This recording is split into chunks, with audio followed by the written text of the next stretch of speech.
ओम शांति।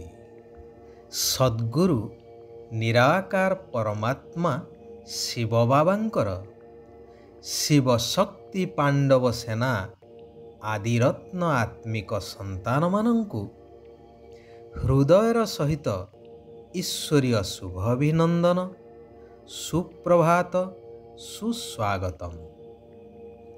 पुराण रे वर्णित अछि कि सृष्टिर समस्त प्राणी मानंकर प्रत्येक कर्मर हिसाब किताब धर्मराजंकर मुख्य चित्रगुप्तंकर पंजिकारे लिपिबद्ध होइथाए।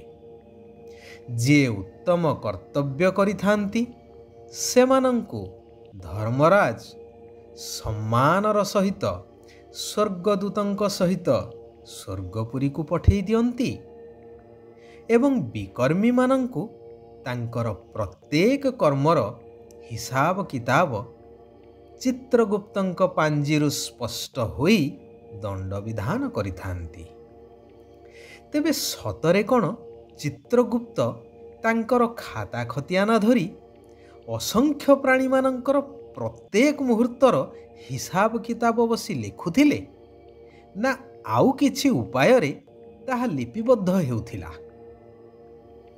पुनश्च शास्त्र रे मध्य उल्लेख अछि कि कर्मर गति अति गहन, एपरि गहन कि कुहा जाए ए हातर पाप मध्य से हाथ भोग करि परिबो नाही। एथिरु स्पष्ट जे जेपरि कर्म जिए जेउ मुहूर्त रे करुछि तुरंत ताहा सही आत्मार भाग्य खातारे लिपिबद्ध हो जाए आपे आपे। कर्मर चित्र गुप्त रूप रे लिपिबद्ध हुए, जहा ना एई चक्षु द्वारा देखी हुए ना कौनसी जंत्र द्वारा। जहाकु कुहा जाई पारे कि चित्र गुप्तर पंजिका अर्थात कर्मर चित्र गुप्तरे लिपिबद्ध हेबा। जेपरि कुहा जाए कि अंतर्यामी प्रभु समस्तंकर अंतर कथा को जानी थांती, परंतु भगवान कहउछंती प्रत्येक आत्मा निज निजर कर्म अनुसारे फल भोग करिथांती। मु समस्तंकर अंतर को जानी कौन बा करि परिबी? मु तो सुकर्म करिवार शिक्षा देइथाए, जद्वारा आत्मा धर्मराजंकर दंडरु मुक्ति पाई स्वर्गर अधिकारी ही थाए। एबे सही प्रकृष्ट समय उपनीत, जेउ समय रे समस्त आत्मा मानंकर जन्म जन्मांतरर विकर्मर खाता चुक्त होई थाए। जेउ समय को कल्याणकारी पुरुषोत्तम संगम जुग बोली कुहा जाए। भगवान कहउछंती मिठा संतानगण जोग बल द्वारा दुखर खाता को चुक्त करी सुखर खाता जमा करी चाल। सच्चा व्यापारी हुई निजर संपूर्ण हिसाब बाहर कर। एठारे स्मरण करी दिया जाई पारे कि जोग कहिले कौनसी शारीरिक हट जोग कथा कुहा जाऊ नाही। एठारे भारतर प्राचीन सहज राजयोग कथा कुहा जाउछि, जार विधि हेउछि शरीर द्वारा कर्म करी मध्य निजकु ज्योतिर्बिंदु आत्मा मने करी ज्योतिर्बिंदु पिता निराकार परमात्मा शिवंक सहित बुद्धिर जोग को लगी रखिबा, जद्वारा आत्मा संपूर्ण पवित्र सतोप्रधान होई राजपद को प्राप्त करिथाए। भविष्य नूतन सत्ययुगी स्वर्ग दुनिया रे। तेणु देह सहित देहर सबु संबंध गुड़ी करू बुद्धि जोग तुटाइबा दरकार। सेथिपाई ମୋର ତ ଏକମାତ୍ର ଶିବ ବାବା, ଦ୍ୱିତୀୟ କେହି ନୁହେଁ, ଏହି ପାଠକୁ ପକ୍କା କରିବା ଦରକାର। କାରଣ ବର୍ତ୍ତମାନର ଏହି ମାୟାବୀ ଦୁନିଆରେ କେହି ବି ସତ୍ୟ ନୁହନ୍ତି। ଏକମାତ୍ର ଭଗବାନ ହିଁ ସତ୍ୟ। ସେଥିପାଇଁ ତ କୁହାଯାଏ ସତ୍ୟଂ ଶିବଂ ସୁନ୍ଦରମ୍, ଶିବ ହି ସତ୍ୟ, ସତ୍ୟ ହି ଶିବ। ଦେହ ଏବଂ ଦେହର ସମ୍ବନ୍ଧ ସବୁକିଛି ଦୁଃଖଦାୟୀ ଅଟେ। ଭକ୍ତି ମାର୍ଗରେ କେହି ମୋତେ ମାତା ପିତା, କେହି ବନ୍ଧୁ ସଖା, ତ କେହି ସ୍ୱାମୀ, ଆଉ କେହି ସନ୍ତାନ ରୂପରେ ମନେ ପକାଇଥାନ୍ତି। ସନ୍ତାନମାନଙ୍କ ପ୍ରତି ମାତା ପିତାଙ୍କର ସ୍ନେହ ଅଧିକ ରହିଥାଏ। ତେଣୁ ଏବେ ତୁମେ ମୋତେ ନିଜର ସନ୍ତାନ କରିଦିଅ, ତେବେ ମୁଁ ତୁମର ଏତେ ସେବା କରିବି ଯେ 21 ଜନ୍ମ ତୁମେ ସର୍ବଦା ସୁଖୀ ରହିବ। କୁହାଯାଏ ନା, ସଚ୍ଚା ସନ୍ତାନ 21 କୁଳର ଉଦ୍ଧାର କରିଥାନ୍ତି।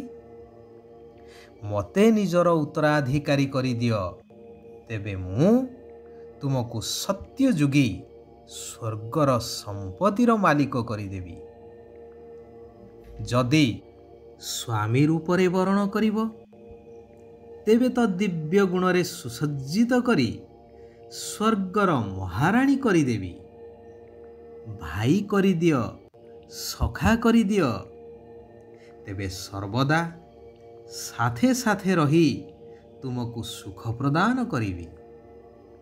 ଯଦି ମୋ ସହିତ ସର୍ବସମ୍ବନ୍ଧ ଯୋଡ଼ିବ, ତେବେ ଦେହର ସମ୍ବନ୍ଧ ଠାରୁ ସ୍ୱତଃ ବୁଦ୍ଧିଯୋଗ ବାହାରିଯିବ। ତେବେ ଏତେ ଶ୍ରେଷ୍ଠ କରୁଥିବା ବାବାଙ୍କ ପ୍ରତି ହୃଦୟରୁ ସ୍ୱତଃ ଆନନ୍ଦରେ ଗୀତ ବାହାରିବା ଦରକାର କି କେତେ ମିଠା, କେତେ ସ୍ନେହୀ ଶିବ ଭୋଳା ଭଗବାନ। ଯେହେତୁ ଏବେ କଳିଯୁଗର ଅନ୍ତିମ ସମୟ, କିଏ ଚାହୁଁ ବା ନ ଚାହୁଁ ସମସ୍ତଙ୍କୁ ଶାନ୍ତିଧାମ ଘରକୁ ଫେରିବାକୁ ହେବ। ତେଣୁ ଦେହର ଅଭିମାନକୁ ଛାଡ଼ି ବାବାଙ୍କ ସଦୃଶ ଅଶରୀରୀ ବିନ୍ଦୁ ହେବାକୁ ପଡ଼ିବ, ଯାହା ଆମର ବାସ୍ତବିକ ସ୍ୱରୂପ, ଆତ୍ମିକ ସ୍ୱରୂପ, ଜ୍ୟୋତି ସ୍ୱରୂପ। ଏହା ପୁରୁଣା ଶରୀର, ତେଣୁ ସାକ୍ଷୀ ହୋଇ ସବୁ କିଛି ଦେଖିବାର ଅଛି। ଶିବ ବାବାଙ୍କର ଶ୍ରେଷ୍ଠ ମତରେ ଚାଲି ପବିତ୍ର ହେବାକୁ ପଡ଼ିବ। ଧର୍ମରାଜଙ୍କର କଠୋର ଦଣ୍ଡରୁ ମୁକ୍ତ ହେବା ପାଇଁ ହେଲେ ବର୍ତ୍ତମାନ ଠାରୁ ଏପରି ଅବସ୍ଥା ଗଢ଼ିବାକୁ ହେବ, ଯେପରି ଅନ୍ତିମ ସମୟରେ ଏକମାତ୍ର ନିରାକାର ଶିବ ବାବାଙ୍କ ବ୍ୟତୀତ କେହି ବି ମନେ ନ ପଡ଼ନ୍ତୁ। ଶିବ ବାବା କହୁଛନ୍ତି, ସ୍ୱ ଏବଂ ସେବାର ସନ୍ତୁଳନ ଦ୍ୱାରା ଆଶୀର୍ବାଦ ନେଉଥିବା ଏବଂ ଦେଉଥିବା ସର୍ବଦା ସଫଳତା ମୂରତ ଆତ୍ମା ହୁଅ। ପରମାତ୍ମା ଏବଂ ସର୍ବ ଈଶ୍ୱରୀୟ ପରିବାରର ଆଶୀର୍ବାଦ ହିଁ ଶ୍ରେଷ୍ଠ ପାଳନା ଅଟେ। କେବଳ ଆଶୀର୍ବାଦ ନେଇ ଚାଲ ଏବଂ ସମସ୍ତଙ୍କୁ ଆଶୀର୍ବାଦ ଦେଇ ଚାଲ, ତେବେ ସହଜରେ ସଫଳତା ମୂରତ ହୋଇଯିବ। ନିଜେ ଗୁଣମୂରତ ହେବା ଏବଂ ସମସ୍ତଙ୍କୁ ଗୁଣମୂରତ କରିବା, ଏହା ହିଁ ହେଉଛି ମହାଦାନ। ଆଚ୍ଛା, ଆଜି ପାଇଁ ଏତିକି। ଆସନ୍ତାକାଲି ପୁନଶ୍ଚ ଆମେମାନେ ଏକତ୍ରିତ ହେବା ନିଜ ଆତ୍ମାର ତଥା ସାରା ବିଶ୍ୱର କଲ୍ୟାଣାର୍ଥେ ସେହି କଲ୍ୟାଣକାରୀ ପରମାତ୍ମାଙ୍କର ଆଉ କିଛି ଅମୂଲ୍ୟ ମହାବାକ୍ୟକୁ ଆଲୋଚନା ମାଧ୍ୟମରେ ଜୀବନରେ ଧାରଣ କରିବା। ଓମ୍ ଶାନ୍ତି, ଓମ୍ ଶାନ୍ତି, ଓମ୍ ଶାନ୍ତି।